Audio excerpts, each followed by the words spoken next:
Ghana Tonight is brought to you by Flamingo Paint. Superior durability, superior hiding, superior coverage, simply superior. Sasso Insecticide Spray and Coil. Kumentuntum Prekun.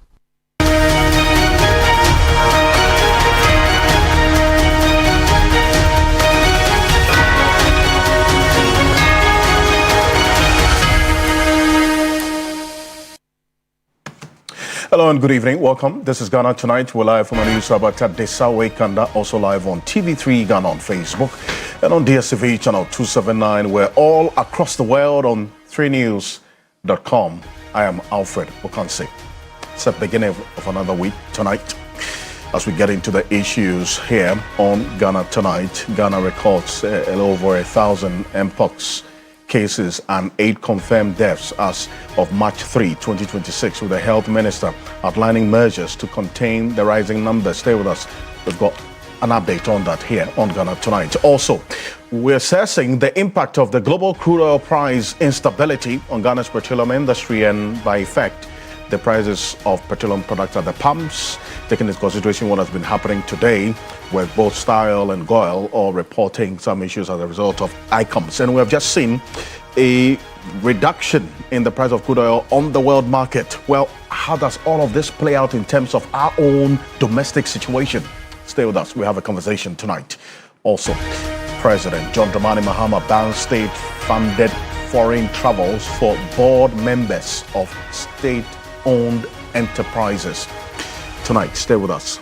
We have some details on this particular latest from the president. We have this and more, including an unfortunate incident of a 12-year-old who has been beaten to pulp by her mother for allegedly selling plantain without her approval. That's her mother's approval. Stay with us.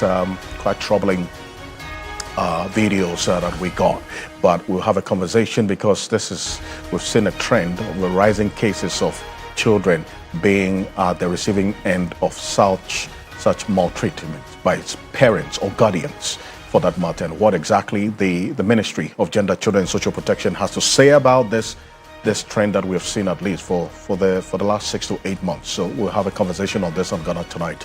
As always, you're an integral part of the conversation. Let's hear from you. The hashtag we're using tonight is Ghana Tonight on X and on YouTube as well. Stay with us.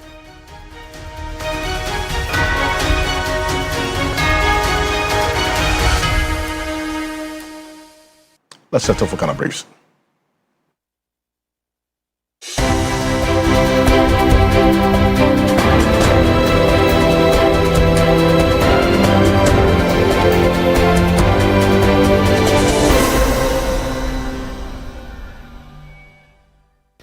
A meeting between the Fair Wages and Salaries Commission and the Civil and Local Government Staff Association of Ghana, CLOGSAG, has ended inconclusively, leaving the nationwide strike by the association still in force.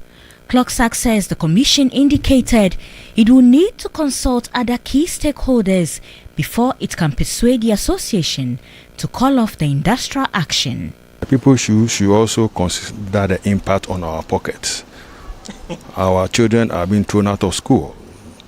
We are having issues with our spouses. And now it used to be the case that civil servants are held in high esteem, but we are highly demoralized. So they should also consider that.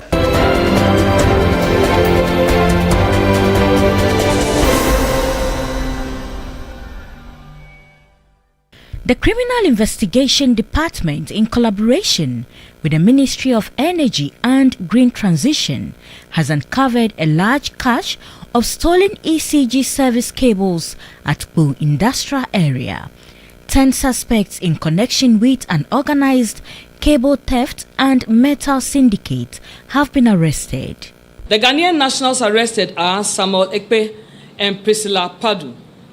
The Chinese nationals arrested, believed to be playing managerial roles in the company, are Yu Xiaoting, He Jing, Xu Changju, Li Lei, Chen Jin, Zheng Ma, Wang Jian, Bin Bin, and Zheng Yiqing.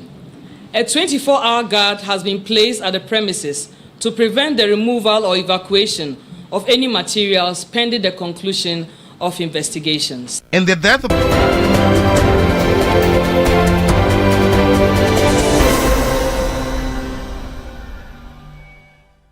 The Data Protection Commission has cautioned Ghanaians against unlawful spread of data and sensitive information that could have future implications, as a new law is being proposed to deal with emerging threats like misuse of artificial intelligence. Dr. Arnold Kavapo is the Executive Director of Data Protection Commission. We have to be cautious about what we put out there. We have to be cautious about who we put out, because basically anything you put out today, once it goes out, it becomes very difficult for you to be able to get it out. But we're also calling especially for data controllers, because it's a two-way street. We have what we call purpose limitation as a data controller, that when you collect information, you can only use it for the purpose for which you collected it. The Data Protection Act also requires that you collect only what is required.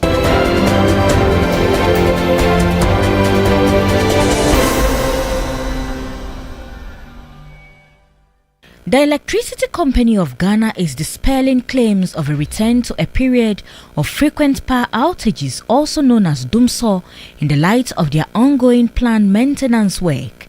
General Manager for External Communications, Charles Ni Ayiku, intimated that the maintenance is scheduled and duly communicated to residents well ahead of time. To have enough power to serve a customer. This is not doing so. If they do so, who say it? Every plant maintenance, there is a schedule. And then we also announce the affected areas. So for instance, we can say, looking at the work that has to be done, we'll start from 9 a.m. and then by 3, 4 or 5, we end. And then you get your lights back. In every single part of the world where there is electricity, they maintain their machines, they maintain their installations. This is nothing new. We do that every single time when there's the need.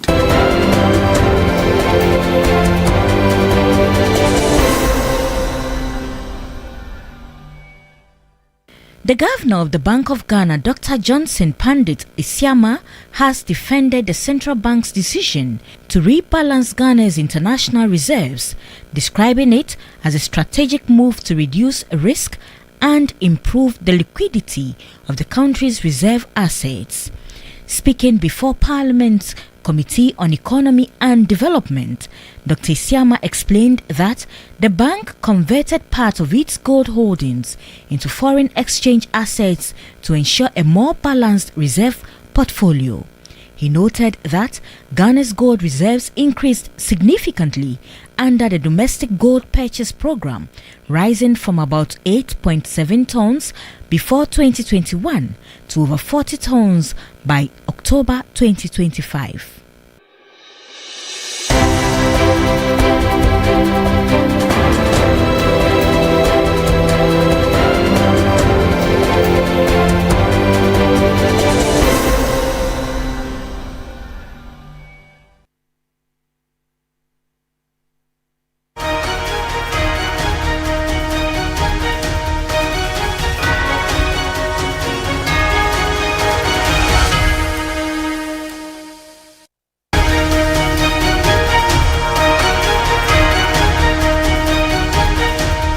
There's more news on 3news.com. Make some time and visit 3news.com.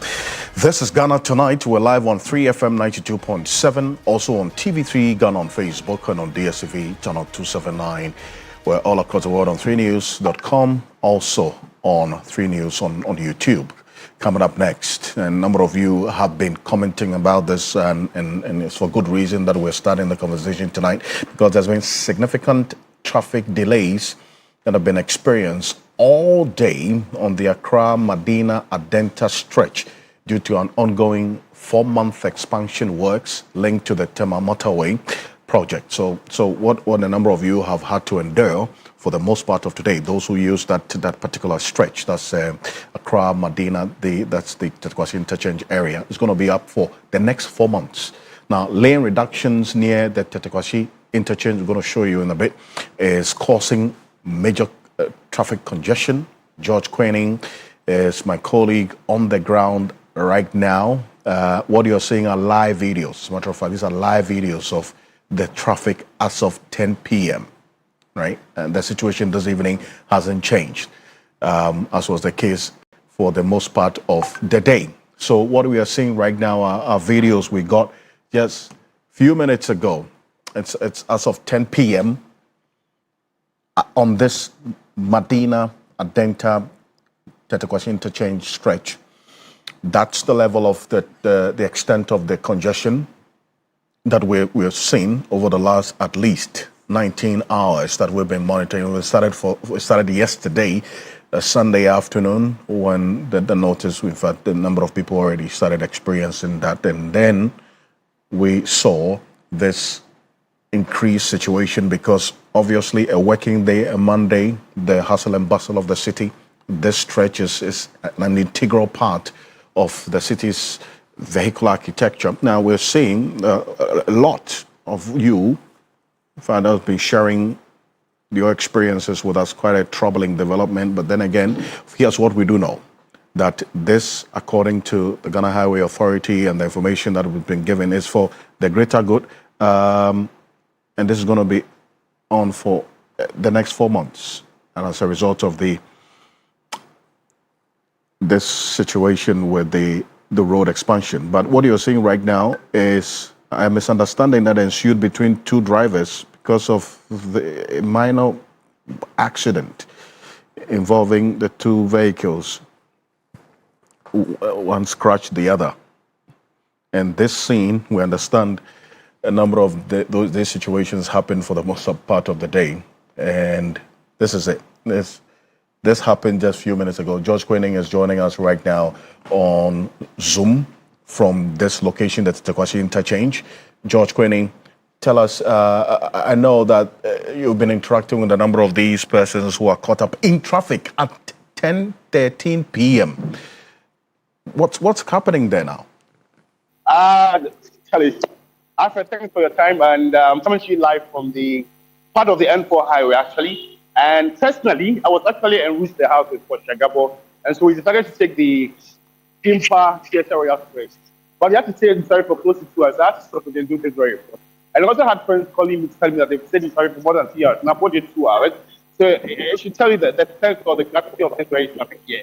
And so part of the N4 has been closed and temporarily closed down for traffic just to, facilitate ongoing work for the motorway extension. But I would quickly want to get some views of, motorists who've been in traffic for a long time. And so that's what is currently ongoing here. You see some workers trying to put things together. But there are some people who said that, who said this very well should actually be done at a time where it will be actually convenient for all of us. But at evening time, I think this is the appropriate time to have this. But it comes with this repercussion, and this is the traffic that is being caused. So I want my cameraman to pan to you the extent of this very traffic. So the traffic comes all the way from Accra, and so when it gets here, so the Accra bound part of the highway is what has been, actually closed down. So the traffic starts from 37 up here, come down to airport. So when it gets close to where the place has been closed, right after that, it's cool. You can just, it's a free passage here. So that's what it is.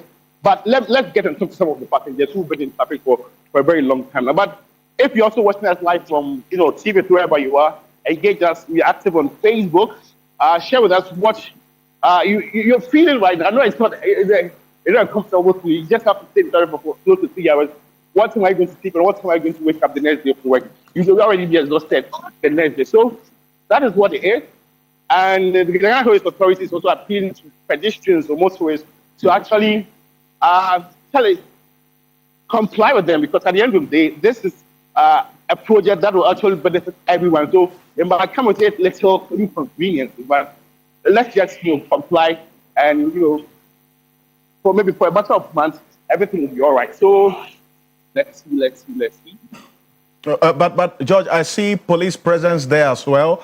Three of them. So the police here are the ones directing the traffic.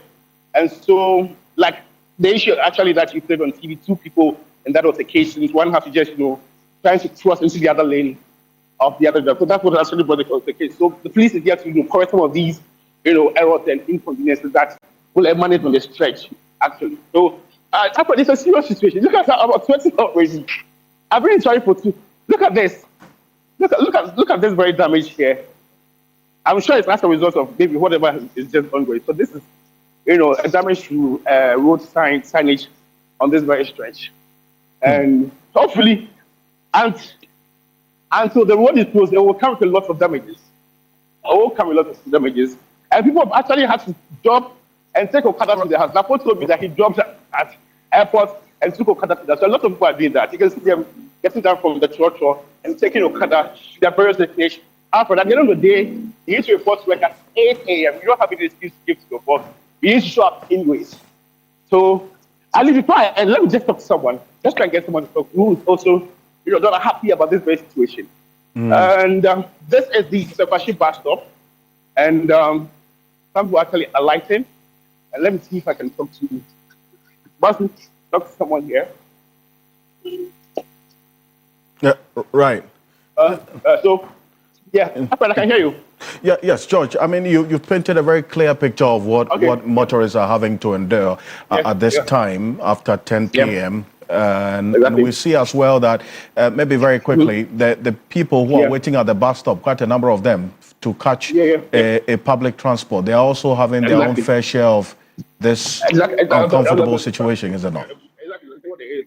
So let me see if I can talk to this before I think.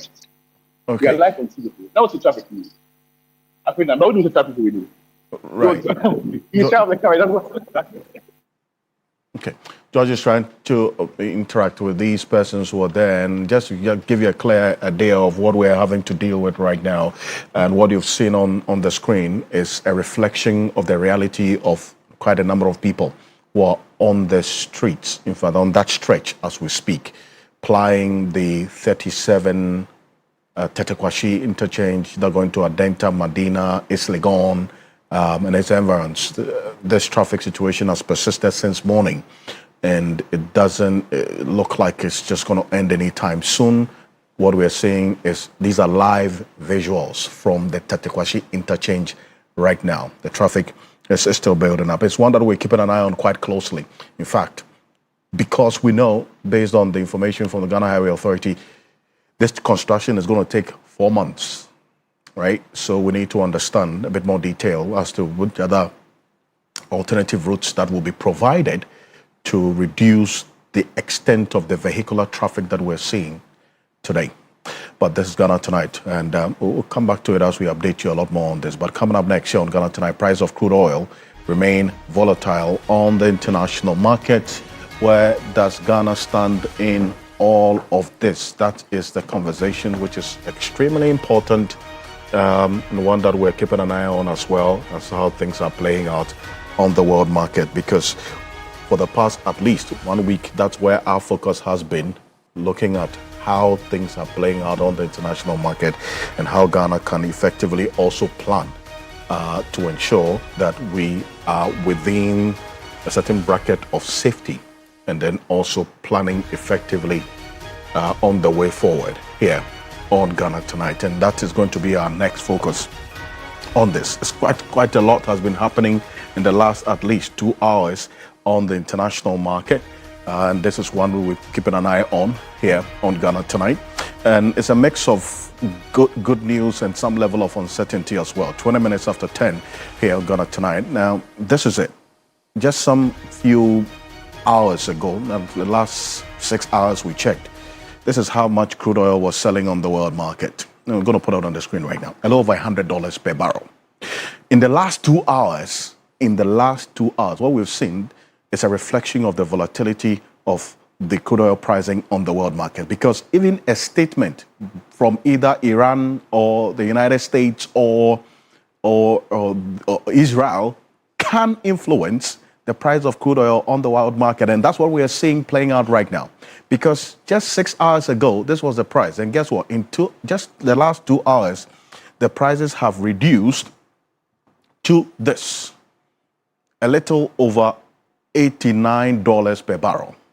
This is the Bloomberg terminal. And this is what the Bloomberg terminal is reporting. Keep your eyes on Brent crude.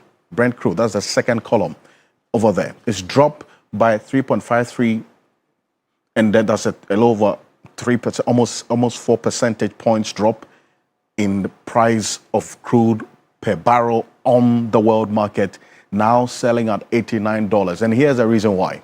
There was a statement by President Donald Trump effectively saying that this war is complete. The context and the meaning of that particular statement, that the war is complete, even though the details of it is not known, it is the effect that is having on the world market. Because to the extent that he says it's complete, it doesn't mean it's over, but he says it's complete. And so we've seen prices go down, right?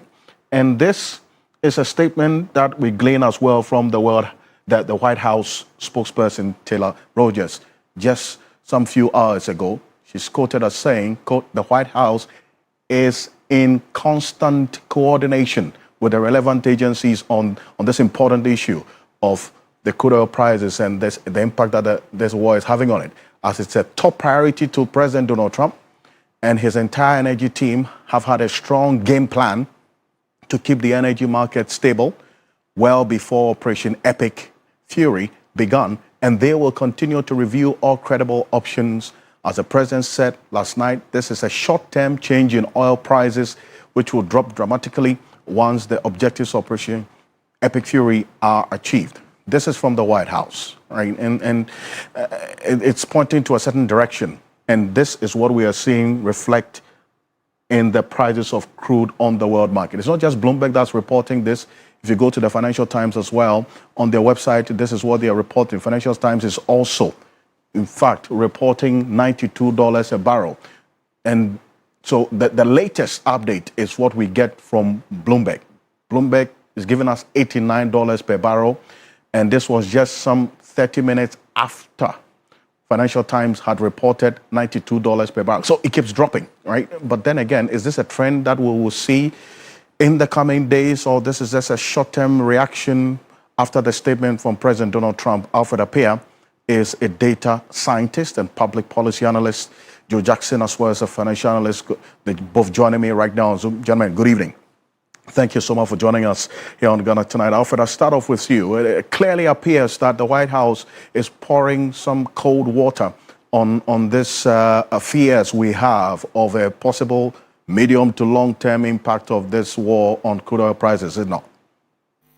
Yeah, absolutely. I think it's also about how the market is able to discern in the messaging, right? So understand or discern the assurances that the White House is given. So I think there seems to be a bit of a disconnect in some of the messaging, right? So the White House signals that, the war is ending soon and things like that. The president talks about the fact that they've essentially decimated Iran's military capabilities, right? And then on the other hand, we keep seeing reports of Iran launching new missiles towards Israel and towards all the other U.S. targets in the Middle East, right? So I think that messaging definitely cooled the market a little bit, and that's what has led to the decline. Also with the G7 countries also expressing or signaling possibility of releasing their strategic some of their strategic oil reserves, right? So those factors definitely have played a role there. Right now, the White House is actually the president just did a press conference where he was also providing assurances that they are going to be providing political risk insurance for vessels that are going to try to go through the Strait of Hormuz, and if necessary, they might also even provide escorts for those vessels. So the extent to which the market will price that in will be interesting to see over the next little while once the markets start opening again in the Asian markets and things like that.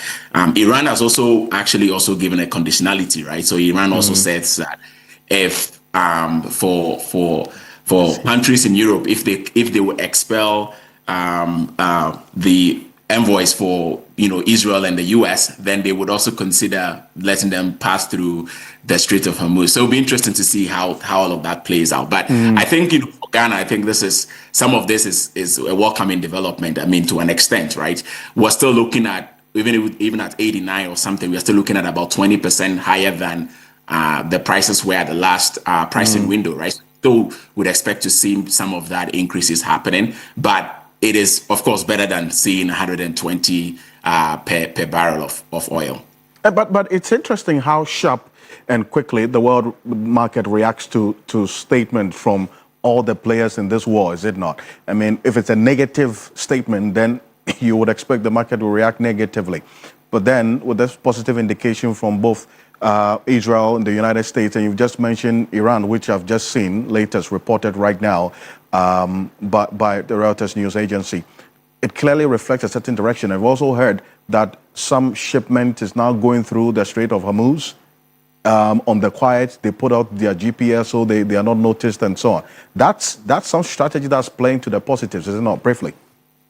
Yeah, no, I think it's, there are different things that they are considering, right? And I think that at the end of the day, like you said, the market responds to those messaging. It gets to a point, though, where the market would have priced in some of those messages already, right? So some of that might no longer. So, for example, if the president continues to have like conflicting messages, right? Then that might be something that the market will now start looking at and seeing that are these assurances enough for us to maybe lower expectations of how the prices are going to progress. I see. And Alfred, stay with me. Yes, sorry, Mr. Jackson, thank you so much for staying on this and listening to where Alfred ended. Clearly, we're seeing the market respond positively to President Donald Trump's statement about this war being complete, and then we've seen now crude oil prices tumbling down from the almost $120 in some cases and over, and now to the latest being $89 a barrel as of the last 30 minutes ago. We checked on the Bloomberg terminal. This ding-dong affair is going to continue, is it not? I mean, the prices either going lower or going up depending on who says what.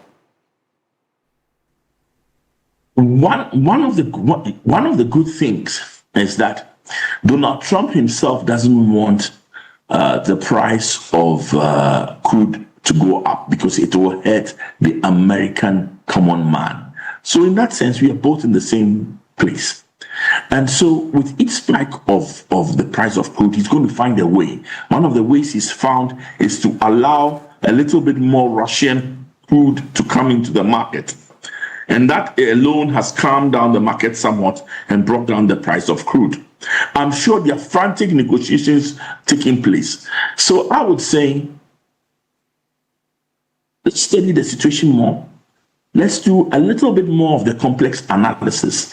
And in the days ahead, I believe the situation will be clearer and the effect on us will also be clearer. And indeed, and because the clarity of the effect, the whole picture is one that you've had analysts ask. Because right now, the focus is on the price of the impact it's having on crude oil and the possible trickle-down effect on the price of petroleum products at the pumps, petrol, diesel, gas.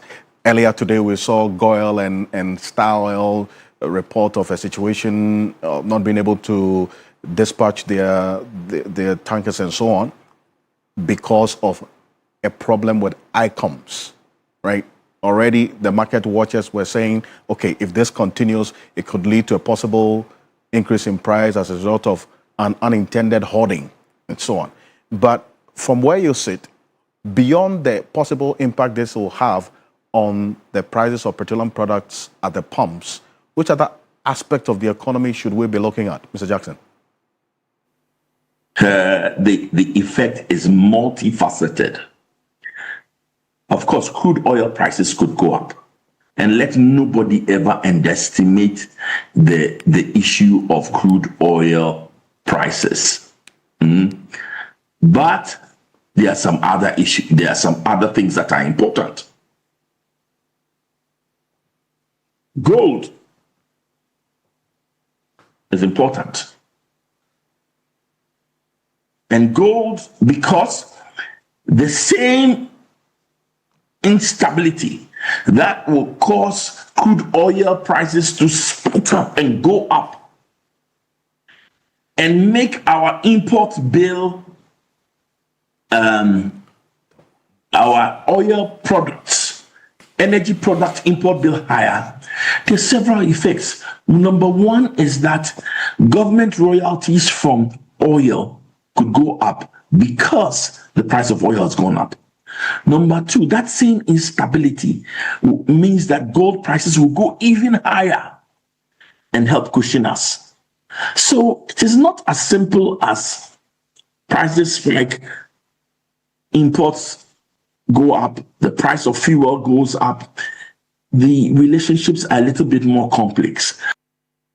See, so Justin, thank you for this, and kindly stay with me because we're going to get into another issue. I'll take your thoughts briefly on it. But Alfred, on the back of what Joe Justin just said, I mean, the holistic approach to analyzing the possible impact that this Israel-US-Iran war would have on the economy of Ghana. Right now, obviously, the focus has been on the impact it could have on the price of petroleum products, because if petrol goes up or diesel goes up, it affects almost everything on the market. That's how the economy is structured, is it not? Yeah, no, absolutely. I think those are, and you also look at the fact that, transport, for example, is the second highest component of our CPI basket, right? So there's definitely that impact there. I wanted to also make a point about gold because it's interesting that actually when the prices of oil were going up, the gold was not rising as much. It was actually declining. And one of the reasons is because once prices start rising, then the inflation expectations in the US, right, is expected to also rise. And so because of that, the effects of that, the Federal Reserve, for example, might cut interest rates. Those expectations will be lowered, right? And so that's also how we know there's an inverse relationship between the price of gold and those policy rate cuts, right? So that's something to keep an eye on. One of the other elements, I think, is we know that a lot of our small scale gold is exported to Dubai, right? And with the disruptions that's happening there, I think there was a Reuters article that was talking about the Gold Board exploring potentially other avenues or other routes to ship our gold to. So that would be the other thing, because we know that in terms of maintaining the city stability, one of the things is the forex intermediations that we're doing. And we know that we need very quick cash, quick turnaround of the gold export and things like that, right? So like Mr. Jackson said, the analysis is very complex, right? Like you have to look at all the different angles, but it's just that fuel is so important, and that, even though it would just impact transport, it would also impact the food and all the other components of the CPI. And once inflation starts reversing, once you start seeing a reversal in the disinflation trend, then the market starts a little upbeat, right? Next week, the Monetary Policy Committee is meeting, so I think that will be one of the things that will be on their mind when they are looking at the developments in the economy. Right. Alfred, appreciate you for this, and kindly stay with me. We have a governance conversation, in that aspect of things as well. But staying on this matter, the Chief Executive Officer of the National Petroleum Authority, Godwin Edudzi-Tamaklo, has been giving further detail of Ghana's strategy put in place to deal in the short term with the possible impact of this US-Israel-Iran war. Take a look. In the past, you can say that Central was not doing full blast. So the dynamics today have greatly changed. And that reliability is also helping us to contain the shock that is coming. Right.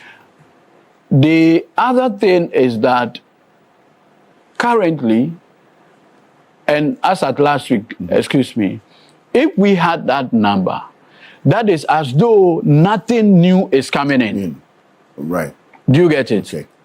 When we did that last week, when the conflict started, it's as though nothing is coming in. Currently at Anchorage, we have almost about 4 vessels. They're giving us firm assurances. With these dynamics, what it tells you, and is as though we knew this was going to happen. So we've been engaging the promoters of Dangote, Centio, where we've been trying to find out from them and which data they have given us to know 6 months ahead of time the nature of their crude imports. So that once we have an idea, the reliability of their crude imports for 6 months, it allows planning at the authority. Okay. Last year, we engaged them. We got that. This year, they have given us firm assurances of that reliability of crude. That's Gordon Ejuji Chamaklo there. He is CEO of the National Petroleum Authority. You find more of this on 3news.com. This is Ghana Tonight. Coming up next, Bank of Ghana defends diversification of its reserves and gold portfolio.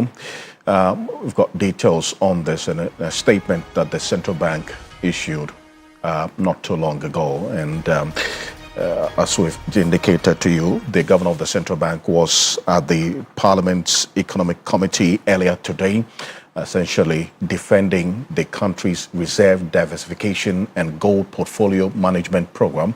And that decision and policy has stated that within this broader strategic framework to strengthen Ghana's external buffers, the Bank of Ghana has taken steps to ensure that the composition of our reserves as a country remain appropriately diversified and resilient. And he made one point very clear, that Ghana's gold reserves remain part of our national reserves. What changed as part of this measure was the composition of those reserves.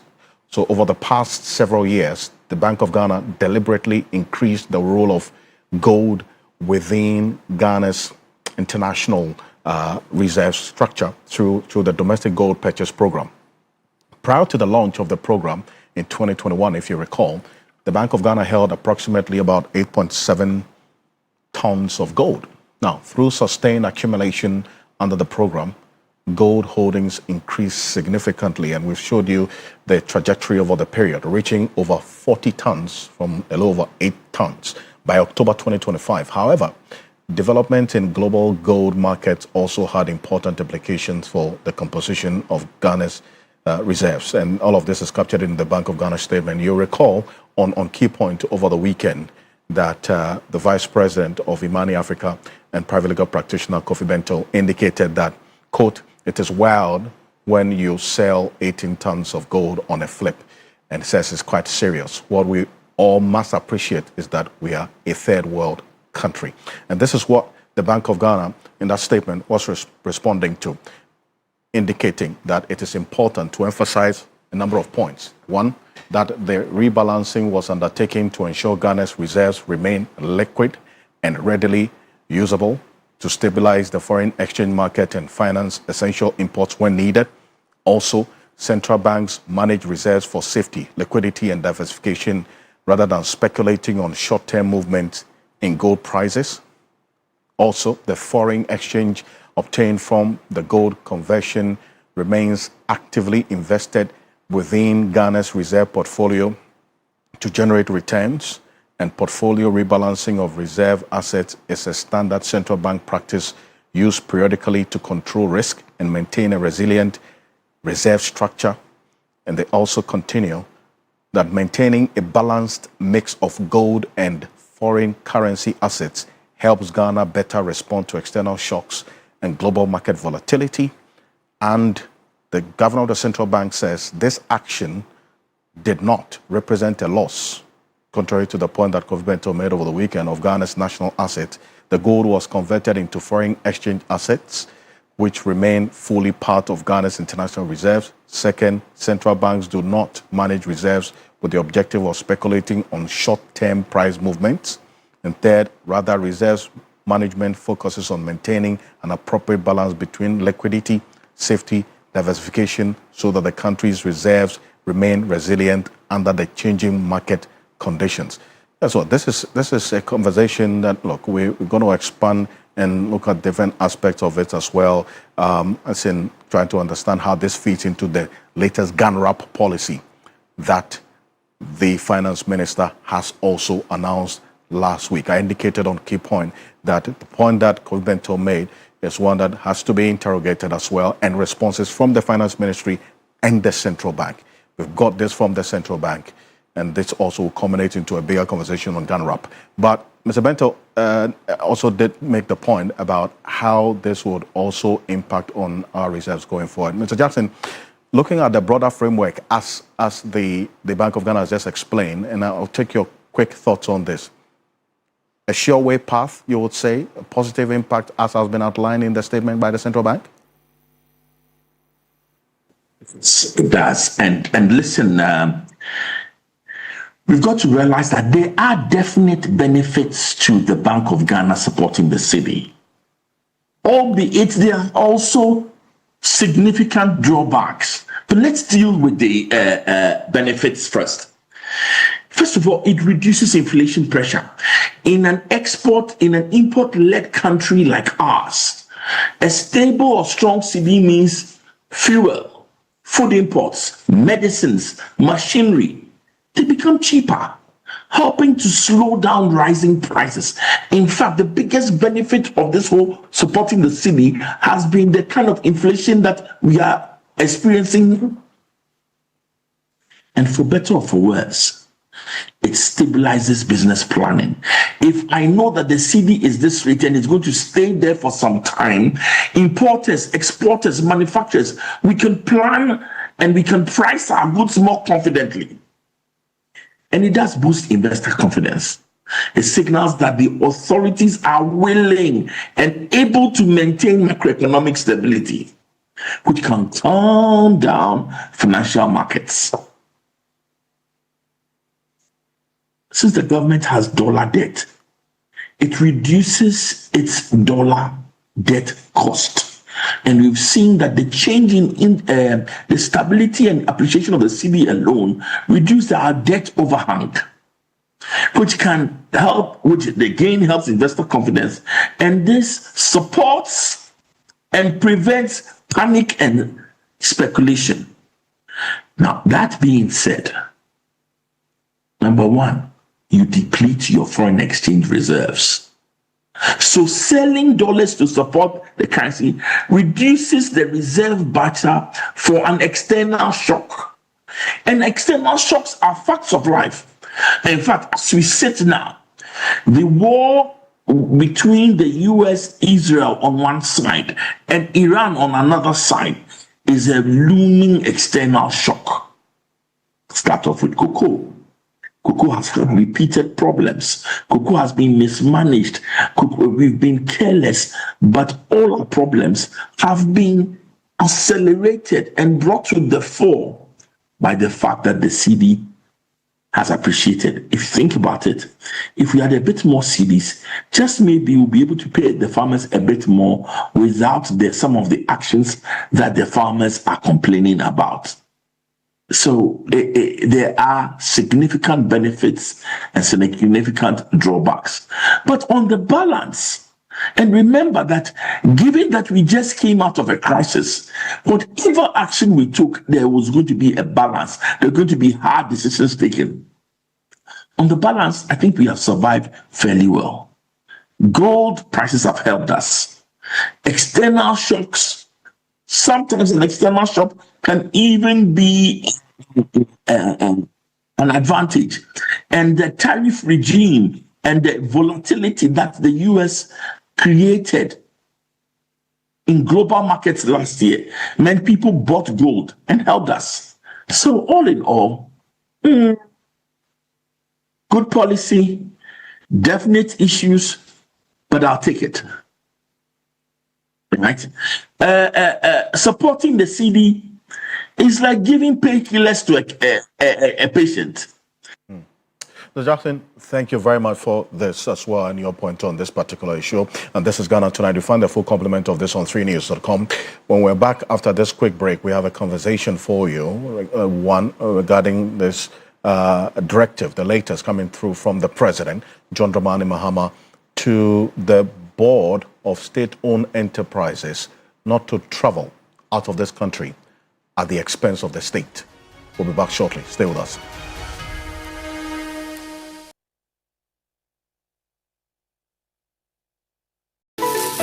Why are more and more professionals choosing Flamingo Paint? As an interior decorator, I aim for that beautiful, elegant look. Flamingo Paint has great hiding ability to cover and transform old walls easily with just one coat. Impressive. For me, as a professional painter, I love Flamingo Paint because with this small paints, I paint huge area, meaning more profit for me. Great value for money. As an architect, Flamingo Paint, with its well-researched and solid composition, guarantees durability for all my buildings. Flamingo Paint. Superior highness, superior coverage, superior durability. Flamingo Paint. Simply superior. In my line of work, a confident smile is everything. Kel Charcoal Toothpaste keeps me on top of my game and ensures my smile is always radiant and bright. With the tiring nature of my job, we spend several hours under the scorching sun. To keep our teeth white and our breath fresh all the time, we use none other than Kel Charcoal Toothpaste. Kel Charcoal Toothpaste. You're on a Kessie and in a kit one. Samayo Kendini, and who be here? Symmetry Sapapadia to a mammy mouthful. Kel Charcoal's natural ingredients, and a bomb is so buying, and manistering, Nesasu Mama Hoto so a will beg you. Kel Charcoal Toothpaste. Choose Kel Charcoal Toothpaste for anti-cavity, whiter teeth, and fresher breath all day. Available in 80 gram and 150 gram. Grab yours today. Kel, happy smile. This advert is FDA approved. Yes, next. Hey, Nadia Benson, Asamo. Me didn't tum. Mr. Freddy Calico, just call me cockroach. Now, Mr. Freddy once now. Hey, that's you. Improve car. Yeah. Captain Mosquito, double the accent.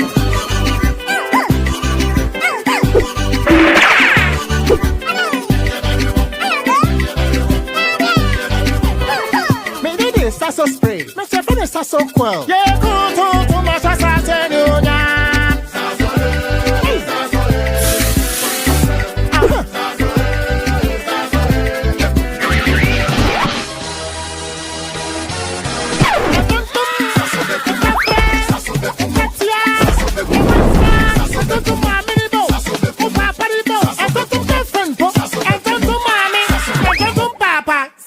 Come Tom Preco.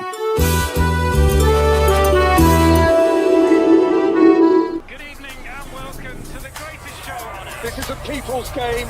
They will be bubbling about this one for weeks and months to come. Let's go!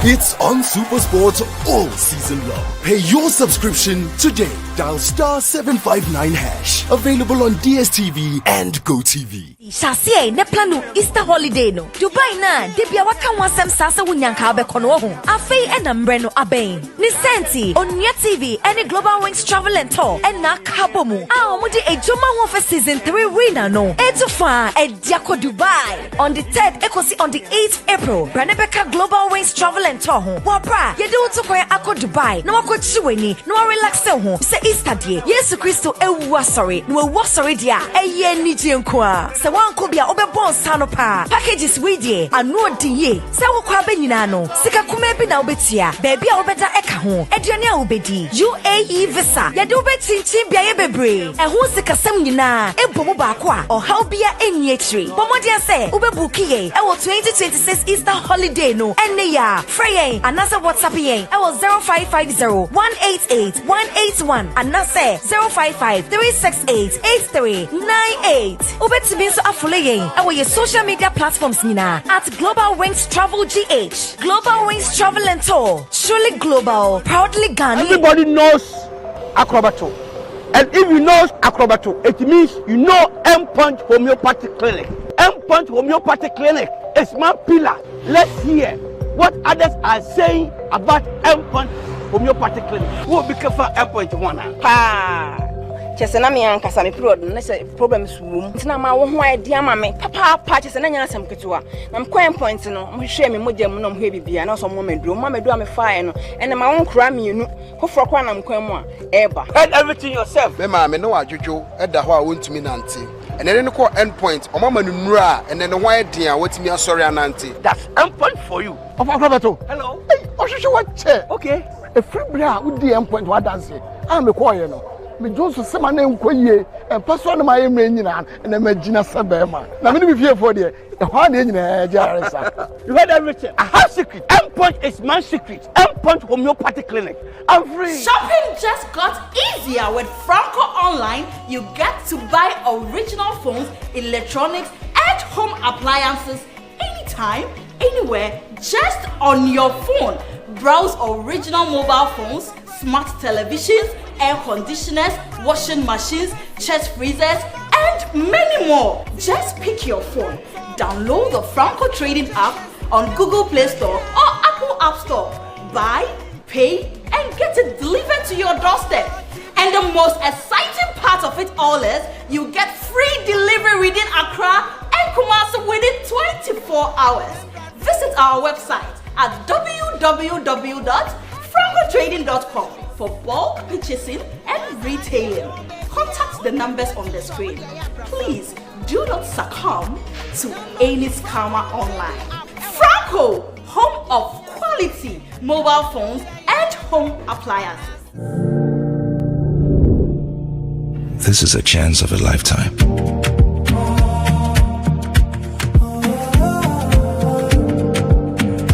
My opportunity.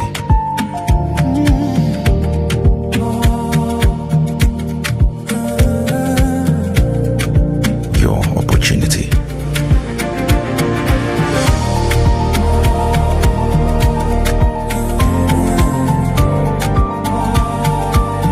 Let's build Ghana together. Come on, let's go.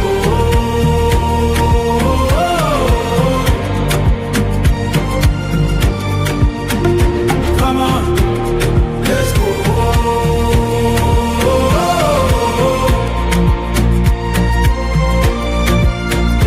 Come on, let's go.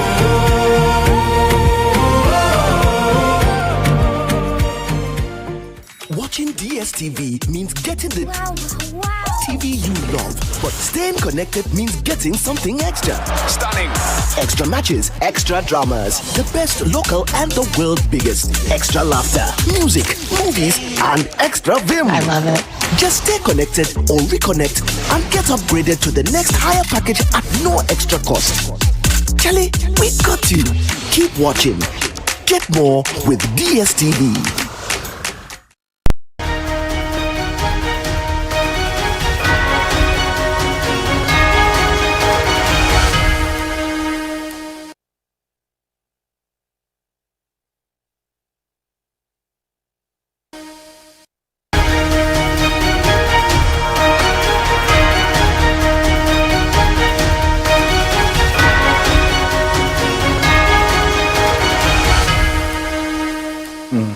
Welcome back. This is Ghana Tonight. We're live on 3FM 92.7, also on TV3 Ghana on Facebook, and on DSTV channel 279, all across the world on 3news.com. As always, proudly brought to you by Flamingo Paint, Simply Superior, Sasso and Sensei Spray and Quell, Tum Tum Preco.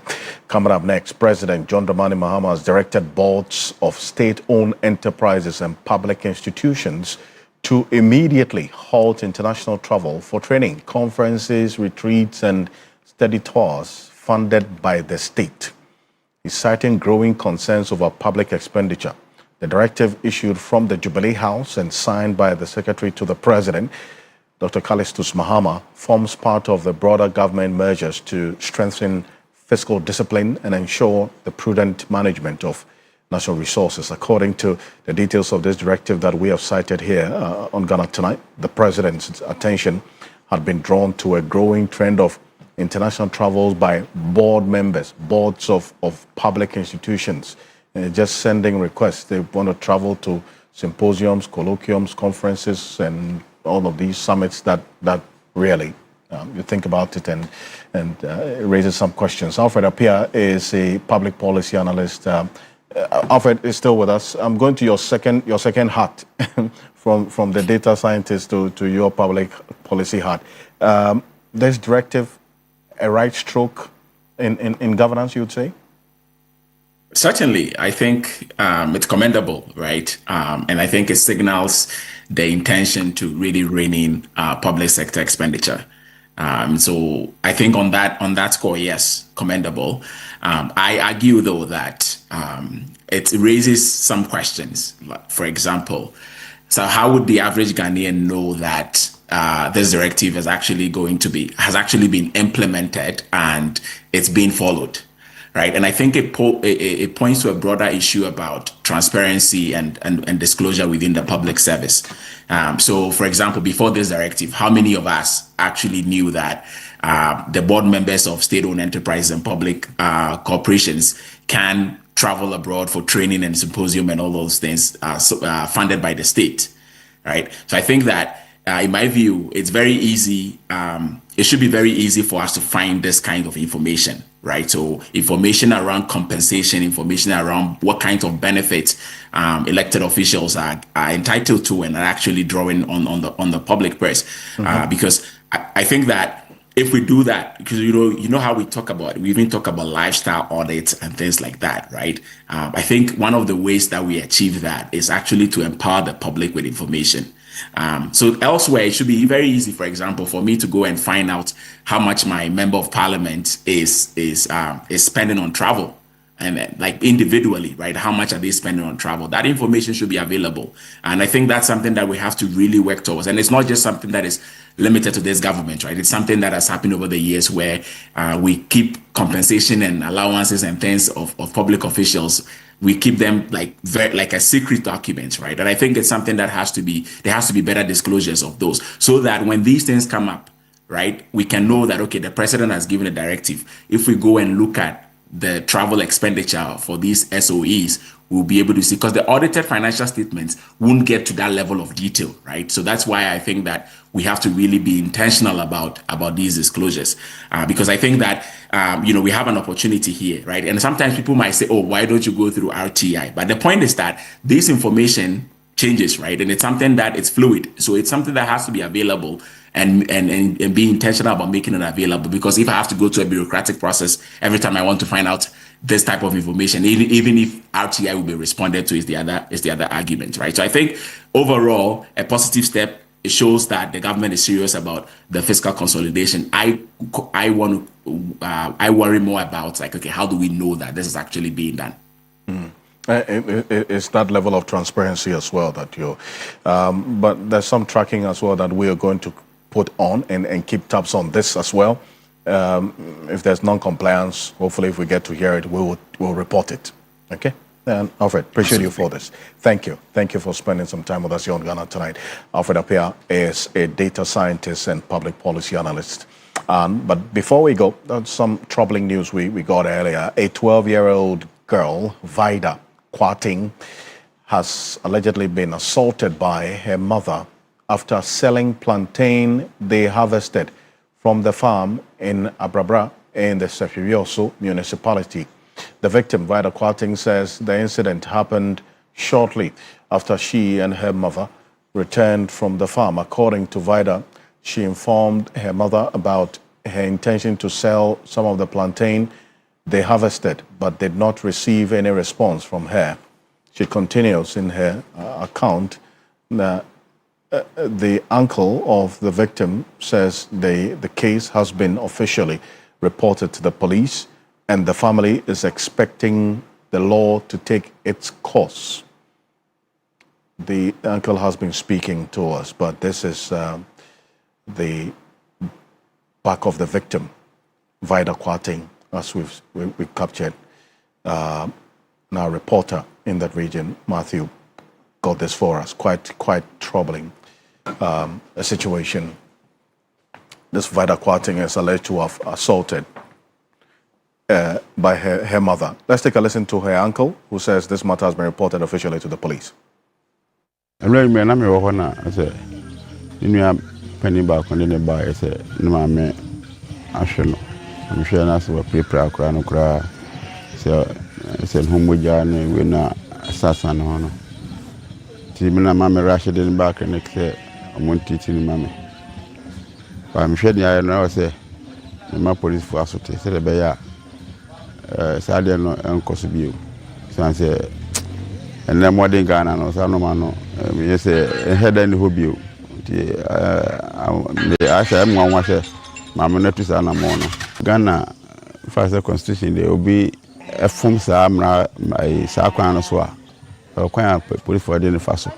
So that's only the 2 man. I say, I'm a teaching Kakra. I'm going to say, do I know? And yet, the council.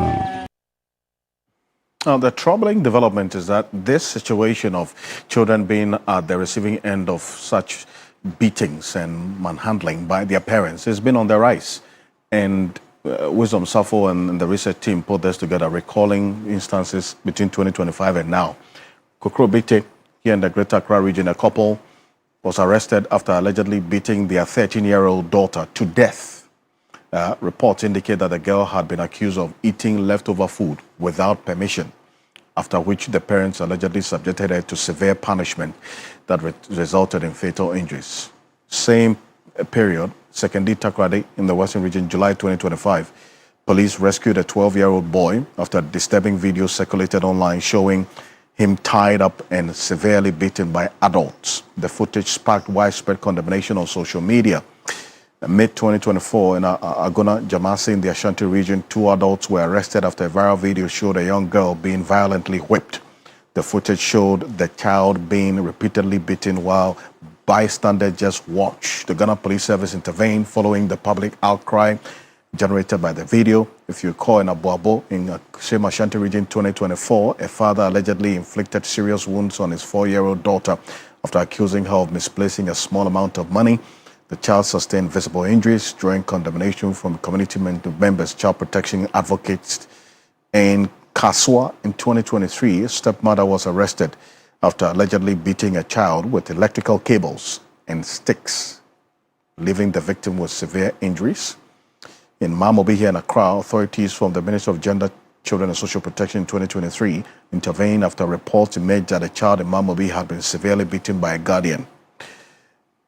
In the northern region, Tamale specifically, also 2022, a caretaker was reported to authorities after severely beating a child for bedwetting. This we see in a number of instances, why in the Upper West region as well. And then in the Kumasi as well, widely reported case, stepmother was accused of repeatedly beating a child with electric cables, as we saw there in 2020. And in Cape Coast Central region specifically, police arrested a father accused of severely beating his teenage son during a disciplinary dispute. The incident highlighted the fine line between this particular situation we've been talking about. You'll find all of this on 3news.com. On behalf of the rest of the team, we do appreciate your company. Join us same time tomorrow for another conversation. I am Alfred Okansi. Have a good night. Ghana Tonight is brought to you by Flamingo Paint. Superior durability.